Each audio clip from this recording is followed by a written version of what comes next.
Hello, everyone. This is Karen from Chat with Sandy and Karen, and Sandy is out of the country. I'm so jealous, but hello, Sandy. We're thinking of you. We have a special guest today, Dr. John Spencer, and he is talking to us all the way from Oregon in the U.S. of A. Oregon, as sometimes they say. Welcome, John. Yeah, thank you. Glad to be here. All right. So the question is, and I forgot to warn you about this. Today I am drinking chamomile. Do you have a beverage of? Are you drinking anything today, right now? I am not. I just finished. I just had. In fact, it's I brought it back inside. I just finished my second cup of coffee. There you go. And by cup of coffee, I mean mug. So at this point, I'm probably at my max caffeine for the day. So there we go. So well caffeinated always makes for a good interview. Absolutely. Okay, so we talked a little bit before the chat. We talked a little bit about family, and we talked about school, and I'm just going to share the stories that brought you to mind when we were thinking of inviting people that we'd like to talk to. Mm-hmm. And the first time I noticed your writing was two books that you wrote with AJ Juliani. Mm-hmm. And they were inspiring to me, and I really enjoyed it. 2017, I think, and after. Yeah, I'm trying to think about when it was. Yeah, something, but it's still very current because it was all about empowering students and allowing them to take the lead in their learning. And that's what was really inspiring to me. What's the difference in allowing a student to take the lead or me giving really great instruction? Mm-hmm. So kind of the way I think about it, and we got into that a little bit in the book Empower, was I sort of view it as a continuum where on one hand you have the teacher-centered approach. The other side, you have the student-centered approach. And I really view it as like student agency or autonomy, the sense of control that they have in their learning. And if it's totally teacher-directed, teacher-centered, you have compliance, and there's a time and a place for that, right? You know, I think about you might be doing at early elementary level 5-minute fluency work and phonics work, and it's going to be very regimented, and there's nothing wrong with that, you know. And then you might say in a language arts class have something engaging where everyone is doing, and so the compliance is on one side. Then in the middle is engagement, and engagement might be we're all going to read this novel and it's going to be great. Or we're all going to do this writing prompt and it's going to be fun. And that is necessary too. But empowerment gets to the point where they have more buy-in, more choice, more of a sense of control. So, you know, at a simple level, teachers have done this for years by allowing students to read whatever book they want during silent reading. You know, it could be a free write, but it could also be having students engage in self-assessment and peer assessment. It could involve having them own the project management process during a project. It could be choice menus and choice boards, but it could be something where they really design their own pathway through something like a Genius Hour project. So there's a lot of different ways to get there. You know, for me, it was I taught English language learners, and also had students who were on IEPs who were exceptional learners, you know, special education, and it was empowering them to self-select scaffolds. So instead of me scaffolding all the learning or supports, making the supports available to all students, and whoever needed to use them could. And so instead of polling a small group, doing a workshop where you say, anybody who needs help with this can show up. And a lot of the students who would show up to a small group will be there, but some of the other kids might need it, and they'll show up, and it takes some of the stigma attached to needing help, right? So it's a lot of these ideas. There's a lot of different ways to get there, but the goal is, you know, I kind of view it as asking, what will they be able to do when I'm not around? Oh, wow. Cool, yeah. Right? Yeah, that's cool. Yeah, we are giving them. We're kind of like training them to be adult learners, Hmm. because that's how I went to school. After I got my job, I Hmm. went to school at night, and I was an individual learner who had to reach out to people and had to reach out to college classes. Hmm. It's a second job, right? Yeah. Yeah. Yeah. Absolutely. And it's so much more authentic, I think, to teach them that they have to assess, oh man, I need to learn this. I don't know how Mhm. to make this 5 paragraph essay correct. Yeah. Well, and you were telling me before that you have that, educational technology background. And it's so interesting that when the pandemic hit, so many teachers were worried about, do I know the tech, right? Do I know the tech? Right. Do I know the tech? Right. But I feel like you and I both know you can teach someone tech. It's not as hard as you think. The Yeah. challenge is when the pandemic hit and we went to virtual learning, the challenge was, do students know how to manage their own learning? And so it was like people were worried, will the kids know the tech? They learned the tech, right? And then it Yeah. was, well, will the teachers know the tech? And they learned it through coaching and everything. And then it was, well, how do we engage them? But what I began to notice during the pandemic in the US, and I know where you are, it might be different, but Hmm.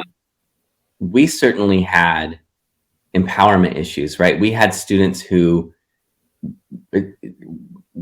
were struggling in school because they didn't know how to be self-starters and how to be Right. self-managers. And of course, there's the role of trauma in some of that. And some of them were having to watch siblings. And I want to be, um, empathetic to those situations. But there were also a lot of students who didn't know how to manage their own learning or how to stay focused. Yeah. Yeah. Um, and I noticed that the teachers who really focused on those pieces of empowerment started seeing more success in that virtual space. Yeah. And then when we went back to face, a lot of those teachers saw more success because what they had learned, even when they switched back to in person, were these soft skills of how to communicate, how to advocate, how to That's right. organize, how to all these different things. Yeah, that's so true.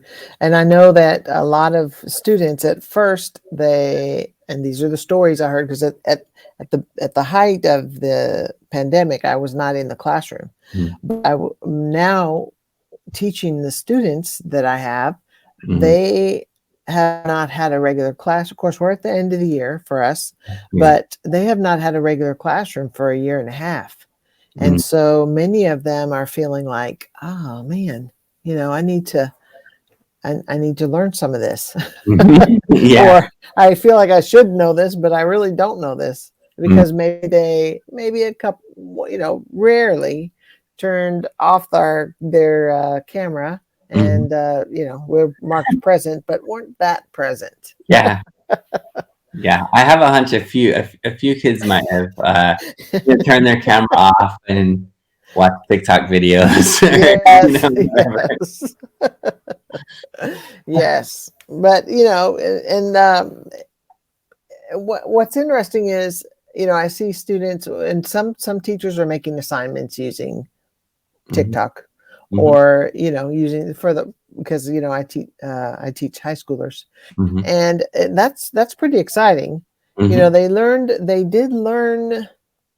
I think they learned the tech pretty good, Hmm. um, and now it's a little easier to do the assignments, including tech, when you're face to face, like to Hmm. even more support them. Does that Oh, make yeah, sense? I think so. And I was thinking about this. When I'm now at the university level, so I'm still teaching, but not K-12.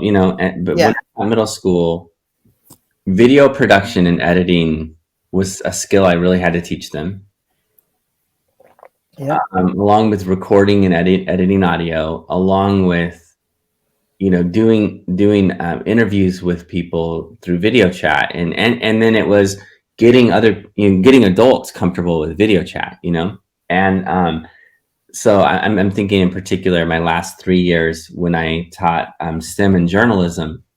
So STEM um, we didn't do as many of the expert interviews. It was more on the journalism side. But I feel like if I, when I go in and I work with some teachers, the students have learned a lot about how to do video editing. Like, and there's Mhm. enough of a critical mass of students who have created and edited videos in their Yeah. classrooms that they can start teaching each other, which is exciting. When they want to interview experts, Mhm. you don't have to tell someone how Zoom works or how Google Meet Yeah. works, and That's everyone true. knows it, right? An expert is not going to be super nervous about being on camera for an interview. We've all had to do this. And so I do think there's a little bit of I don't know. I love that perspective you have. Like, there are these hidden little skills that certain kids have gotten during Yeah. the pandemic that I Right. think adults aren't appreciating quite enough. I love that. Yeah. Yeah. And they will. I mean, we'll figure it out, and then hopefully use that to our advantage. Hmm. Absolutely. Okay. Let's see. Anything sparked that you wanted to talk about in addition? Because I want to go on to another question. No, we can move on to another question. Yeah. Okay. Okay. And here is a quote that I took from one of your books. Our job is not to prepare students for something. Our job is to help students prepare themselves. And when I was going through school, we saw this one video, and it was called "Shift Happens." Uh-huh. I had to say that very Right. Very. deliberately. Yeah. Yes. But and we were told, we're preparing students for the future that we don't even know exists yet, or jobs they don't even know. So Mm-hmm. this is a little bit more than that, though. Mm-hmm. What does so this is empowering students, right? Mm-hmm. Yeah. So I think about this particular quote. Everyone says you have to prepare them for jobs that don't exist. We have to prepare them for this, uncertain future. And then they'll often jump into, that means they need to learn code, or that means they need this or that. And one of the things AJ and I talked about was this idea of, we don't know what we're preparing them for, right? The future is unpredictable. We have seen that in the last 2 years, right? Yeah.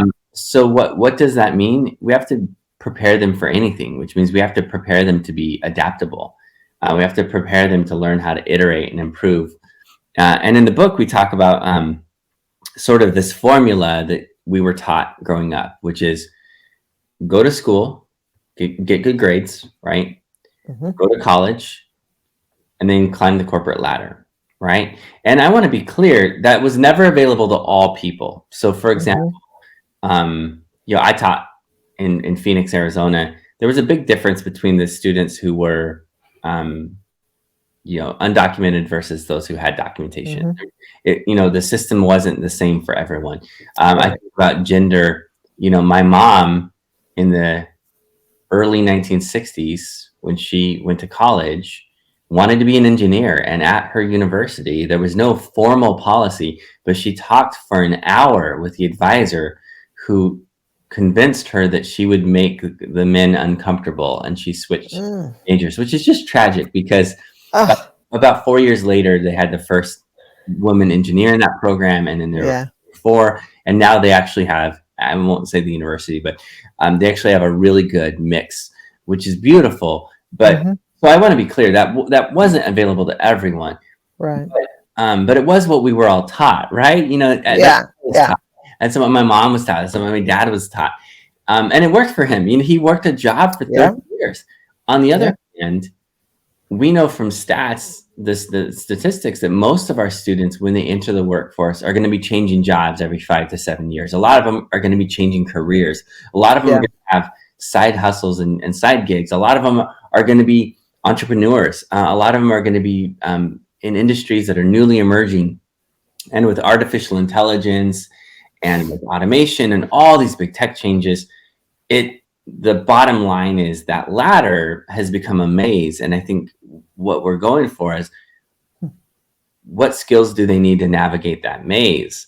And one of the things that I've thought of is, which fits into that quote too, is this notion that the best way to prepare students for the future is to empower them in the present. Because if they feel empowered in the present, then they're going to be able to handle that future that is so uncertain. Right, right. That's so true. They'll know because of their past that they can achieve things, and they can set a path and put it in motion and actually be successful. That's great. Yeah, I mean, think Absolutely. about it this way. I mean, we all have had our own different paths, but I'm guessing, let's just say 5 years ago, did you think you would be teaching in Europe right now, right? No. No way. No way. No how. Yeah. But it's beautiful. It's so cool that you're getting to do this, Yeah. Yeah. And that's one thing that I do tell my students now is that you never know what experiences are going to lead to what experiences and where you will be. Hmm. That learn everything you can right now, because your future, and say yes to your future, Hmm. because it will happen. So interesting. I mean, and even in the future, I just think about this with school in general, and I don't know where the answer is to all of this, but was my twin brother works in finances, and he's in the sort of the sales side, and he's moved out of sales and now is in sort of management side and everything. But I was talking to him and I said, do you only took one business class that you kind of liked in high school, didn't love it. He said, do you wish you had had more business classes to prepare you for what you're doing right now? Hmm. And he just laughed and he said, no, the classes in high school that prepared me for what I did now were, and he names, these classes. And one of them is, he said, was government, because in government, that's where he really learned how to collaborate. That's where, we had a very Ah, collaborative style. We had this amazing teacher, Miss Waller. And he said, it wasn't the content of what we learned, it was how I learned how to work in a group during that. And then he said, honestly, like so much of the 2 years he did theater, he said, that class, because he had to learn how to public speak, and he had to learn how to yeah, do presentations in theater, which you don't think about, that's and true. he learned how to Hmm. think on the fly by doing improv exercises that they do. These silly games that we love to do. Yeah, He's like, that's what prepared me. And he made a statement which was not an insult on teachers. I want to be clear, but he said, the biggest thing I got in trouble for as a kid is the very thing that I'm good at in my job right now, which is constantly talking. Like he said, just always talking, always being social, making new uh-huh, friends, talking to strangers. And yeah, he was always talking, always listening to. He's a good listener. But, sure. he said the very thing I got in trouble for in two classes in high school, I never got in trouble for, which was theater and government. Those were the two classes I was able to talk. Hmm. And I just was struck by, what does that mean? What we would have said was, well, to prepare someone like him, we need more of this and this and this. Yeah, Like, you have a lifetime to learn that stuff. that's true. But what you're going to need to do is know how to collaborate and work in teams Yeah, and manage projects and all that kind of stuff. that really speaks to knowing your students, and knowing that, kind of appreciating their personality traits wherever they are, what age, what stage they're at, because like you said, that could become their greatest strength. Hmm. Absolutely. Very interesting viewpoint right there. Okay, so the next thing I want to talk about is a challenging project I did with my students, and Uh-huh. not to take too much time, but That's fine. we used one of your videos Uh-huh. for inspiration and direction. It was a Utopia project, and Uh-huh. I'm going to put a link to your YouTube channel. They can Okay. people can search for that. Um, but the Utopia project for my students was it was in a group situation, Hmm. and each group had to create their own utopia. They had to come up with their own government and work with 3 or 4 people to design the culture. What would the culture be? Where would it be? Would it be out in space? Would it be in the future? Would it be replicated something in the past? And I also said, I'm giving you two bits of fantasy. I'm going to give you all the money you need in the world, and the land or the place is going to be gifted to you as an experiment from this government, so that you don't have to take over and fight wars and things like that. We're not, that's a whole other project. So they, with those parameters, then this explore board, and they had to create a brochure and a commercial, et cetera, and they had my students. I'm in Sweden right now, but my students had never done an explore board before, where they create something with links that link out to products and evidence of their learning. Long story short, the feedback I got at the end, because I always give a survey at the end, what was good, what was bad. They said this was one of the hardest assignments they'd ever done because it was so big, but it was the most enjoyable because they could be creative. They could use their art. They could use and they liked talking to each other. And I teach English 6, so they're learning to use English in academic situations. So they had to talk a lot of English. But anyway, so that was something that, we started in one place and then it evolved into something else. And it was really, I'm going to do it again next year. That's cool. I love it. I love the idea that you bring up of the, how hard it was, how enjoyable it was. I shared before on my blog, and so you might have known this story. I think I might have included it actually in Empower in that book. But I had this amazing experience with a teacher who had me do a National History Day project when I was in 8th grade. And that's part of why I became an 8th grade teacher, and actually part of why I minored in history. I fell in love with the subject in her class, but part of what I did was this year-long History Day project, and I got to interview these former baseball players. It was about the story of the integration of baseball, and wow, the experience was really amazing for me. But I would say that was my favorite and least favorite project, right? Yeah.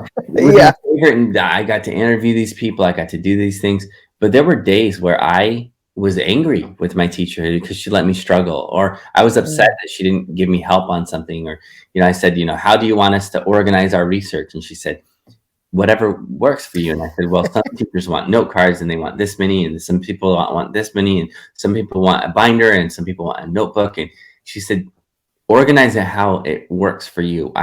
What I'm looking for is, can you do research? Are you asking questions? Are you finding facts? Are you paraphrasing it?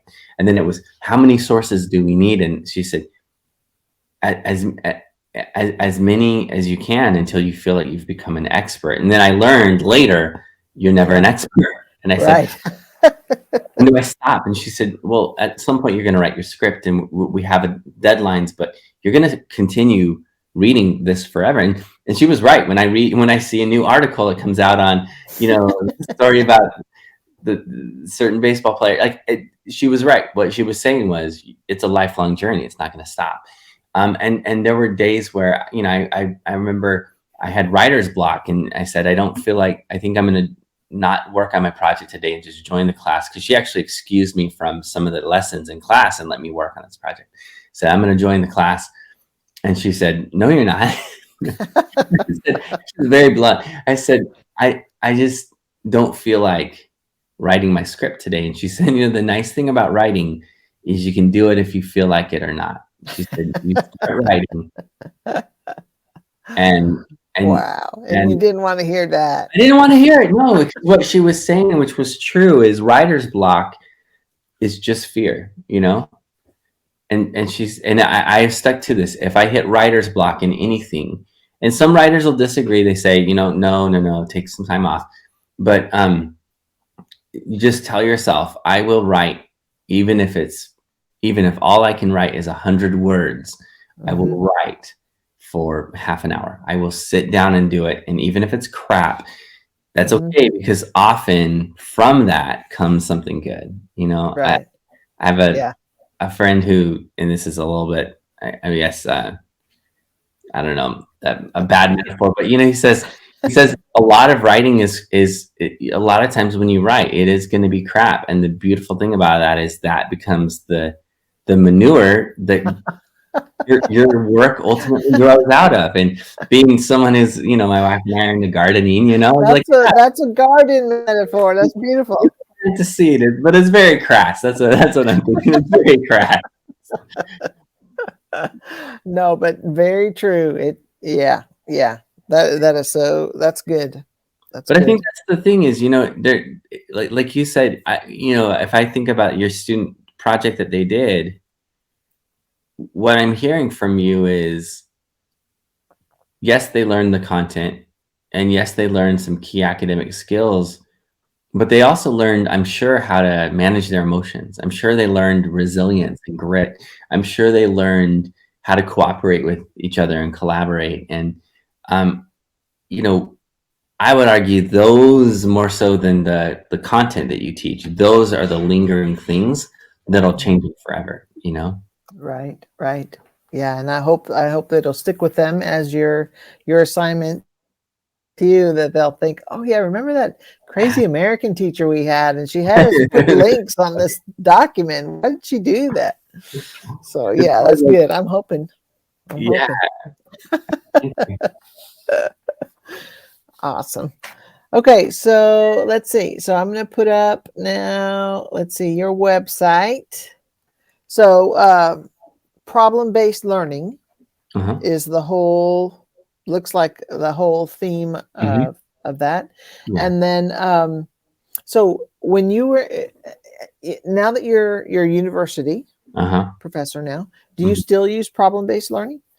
Yeah, so I think it really depends on the course, and this is what for me it becomes a reminder, I guess, of the same thing that we all have, which is that some content works well for it, some content doesn't. I would say for most of my courses, that's probably the framework that we use. For some of them, there's a little more direct instruction you have to use, which I think is important. It works well with PBL, and it works well with student-centered learning. Um, Hmm. there are definitely um,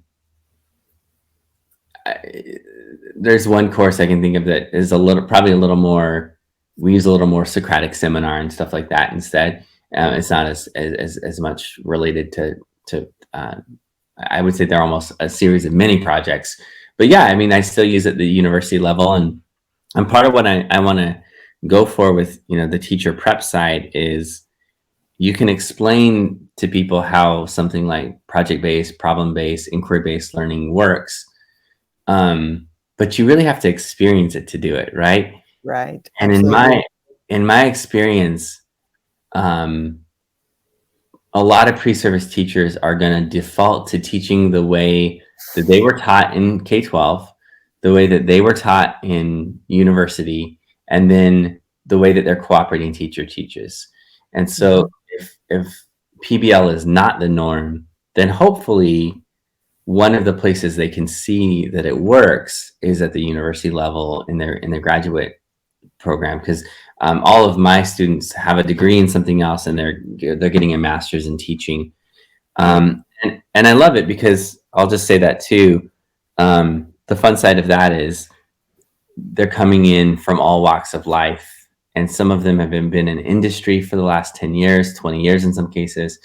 Wow. uh, they range from going back to get a teaching degree at 23 or at 43. It's Yeah, and I, that's I love cool. that. I That's love that cool. aspect. Yeah, yeah. I did a little bit of adjuncting as well, and it is wonderful Mm. because people bring those life experiences in, and it really adds a lot to the class. Well, and one of the things I will that I love about it too is when we do something like PBL, those who have more life experiences, um, they're much quicker at seeing the authenticity of of basing something on a problem or a project. They're much more likely to look at it and say, this reflects what I've been doing, Mm-hmm. and so where you might get some pushback from students who say, oh, I don't want to work in groups, or, oh, I don't want to do Yeah. this. Yeah. You have this other group in your class that says, no, this reflects what I've been doing in my job, and the people who Yeah. struggle don't know how to do that. and Right. and it adds a really cool authenticity piece, and that's one of the things I love about the multi-age element of I guess master's level teaching, and I guess bachelor's level teaching too, but more so at the master's side. Mm-hmm. Mm-hmm. Absolutely. So one last question, and this is kind of a good segue too. Do you see the connection between or relationship between student agency and teacher agency in professional Mhm. development? Do you see? Yeah, I love that question. Yeah, absolutely. I think you can't ask teachers to provide voice and choice and agency for students if they don't have it themselves. A lot of times when you ask teachers, why aren't you giving students more choice, more voice, more Mm-hmm. opportunity Mm-hmm. to learning, they'll say things like, I'm worried about what my principal will think, or I'm worried about my colleagues, or we have this super tight curriculum that's scripted that we have to follow. Or so I would argue at just a school-wide systems level, it's the whole idea of empowered teachers empower students, right? And so if they're empowered, they're more likely to empower students. And I think honestly, that's where that ownership over your professional learning makes a difference. One of my favorite, I did a capstone project for my master's in ed tech, right? So Uh-huh. this shared background. So I did a master's in ed tech, and I had a capstone / thesis combo that I did, and it was all about professional development. And I had an amazing principal, and I said to her, we had weekly staff meetings that she didn't like to lead. We didn't like to go to, and they were 90 minutes, and Wow. and so 90 minutes free of learning every single week, where you could learn something, right? And instead, we were talking about like the parking lot, or Yeah. you Yeah. know, it just was a hodgepodge. It was thrown together last minute, and I said, I want to design personalized professional development. And she said, okay, what does this look like? I said, it's going to be blended. So I want some of it to be online.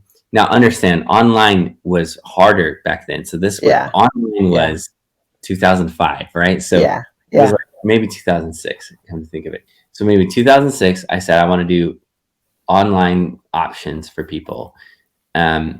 And I designed a whole system. We called it our teacher commons. It was this shared space.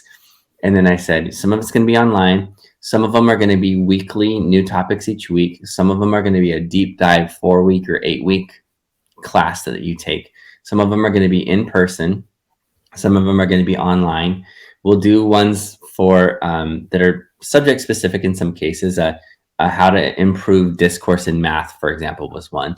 And then some of them are going to be like open to anyone. So I did multimedia creation in your content, how to do blogs, podcasts, video creation in your content, and anyone could show up for that. There were book studies was an option. There were all these different options. And there are other ones I would have done. I would have done something like a teacher mastermind group, which I'm a big fan of now as a way to do that. There was one that was really about sort of self-care, which I think was and teacher burnout prevention, which was amazing. But what I loved about it was the professional development. I designed kind of the system, and that's what I did for my capstone, was building this system and then assessing it and then looking at whether they were implementing things at the student level. So that was it. Does it ultimately lead to student outcomes? And the fascinating thing is, I just ask people to fill out a survey on what they're an expert on, what they're learning right now. So what are you learning lately that you're excited about? And honestly, a lot of people were afraid to admit that they had expertise. Teachers are way too humble. So I looked at, what are you excited about? What are you learning right now that you're excited? And I would say, would you be willing to teach a group of people on that topic right there? And the cool thing about it is we owned the whole professional development process for, I would say, 2 years this lasted, and it was amazing. And it changed everyone's, it began to change the school culture. Like it really had an impact because teachers owned the professional development. Now later we had to scrap it because, we got a new principal who had a very different vision, and she basically felt like it was way too messy. And she said, how do I know? She was worried about accountability. How are we keeping people accountable if we're not grading their things? And like, well, it was, so that became a challenge. But for those 2 years, it was amazing to see happen. And it was literally like teachers teaching teachers. Yeah. That was it. Have you ever heard of an unconference? Yeah. Yes. That's what it sounds like. It's a lot like an unconference, and we actually every week you get to go to one. Yes, that sounds so cool. And so we unconference was part of the model. So we had ones where it was unconference where it was almost like Socratic based, where people discuss and talk. We had ones that were more like book clubs. We had ones that were more like a formal course where people go through. And then, like I said, we had the online version that some people chose, and it was a lot of fun. And I think around that time was when I discovered the first unconference that I went to. It was at Ed Camp, and I loved it. I'd never seen that level of ownership and self-organization, and honestly, democracy is what it is. That's true. Called it personalized. That's true. Professional development. What I would describe it as is democratic professional development, and collegial professional development. And I would love to see more of that. I would love to see more schools embrace this idea of a personalized approach where teachers are teaching each other and really empowered to own their learning. Yeah. And trusted. I think that really says a lot about the trust too, because the teachers, it builds that culture of trust in the campus as you say, oh, she knows how to do that, or he knows how to do that, or that's really cool. That trust and permission are I think so critical. And I've never been a principal. It's a hard job, it's a really hard job, but the ones that do provide that trust and permission, I think teachers run with it. Yeah, I think so too. Yep. If we give it to our students, then I think there's a big correlation, a strong correlation there between trusting our students and trusting them to giving them permission to learn, and then we do the same. So thank you so much, John. I just really appreciate you taking the time to chat. We talked about a lot of really cool, interesting stuff. And I just hope you have a wonderful rest of the school year. How many more weeks do you have? I think we only have 3 more weeks in this semester, and then I think 2 weeks, 3 weeks. I'm trying to think about it. Yeah, and then you have summer. 3 weeks. 3 weeks, and then we have graduation, and then mid-May is when my my earliest summer classes. So I'll get a little 3-4 weeks off, and it'll be fun. There you go. That's cool. Well, it's beautiful there. I've been to Oregon once, and it was a lovely experience. We did a coffee crawl. Oh yeah, my first coffee crawl. Yeah, it was fun. There's great coffee around here, so we drink lots of it. Yeah. Well, thank you again, and hope to see you back anytime you want to come on. Just let me know. All right. Thanks a lot. Appreciate it. All right. Thank you. Have a good evening. Thanks. You too.